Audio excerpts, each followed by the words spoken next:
ఈరోజు రాఖీ పండుగ కదా, నాకైతే రాఖీ కట్టడానికి సొంత అన్నయ్యలు లేరు. కానీ నాకు అన్నయ్య వరుస అయ్యే వాళ్ళందరికీ విష్ చేశాను. నా హస్బెండ్ ఫ్రెండ్స్ ఉన్నారు, వాళ్ళకి కూడా రాఖీ కట్టేశాను. ఇంకా నాకు ఒక ఆడపడుచు ఉంది, తన పేరు యామిని. ప్రతి సంవత్సరం వాళ్ళ అన్నయ్య కోసం విజయవాడ వచ్చి మరీ రాఖీ కట్టి వెళ్తుంది. అలాగే ఈ సంవత్సరం కూడా 2 పిల్లల్ని తీసుకుని విజయవాడ వచ్చి వాళ్ళ అన్నయ్యకి రాఖీ కట్టింది. మా ఆయన కూడా చాలా హ్యాపీగా ఫీల్ అయ్యారు. ఏం కావాలో కోరుకోమన్నారు. మరి ఇంకా ఏమీ అడగలేదు.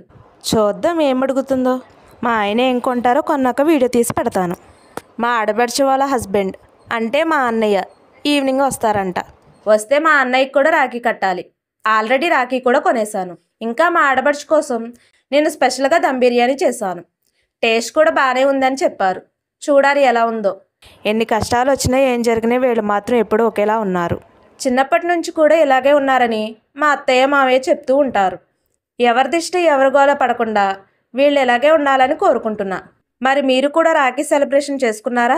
మీ అన్నయ్య లేక తమ్ముడు అంటే మీకు ఎంత ఇష్టమో కామెంట్ సెక్షన్లో తెలియజేయండి. ఇంకా ఫైనల్గా రాఖీ కట్టడం అయితే అయిపోయింది. మా హస్బెండ్కి లంచ్ బాక్స్ ప్యాక్ చేసి పంపేశాను.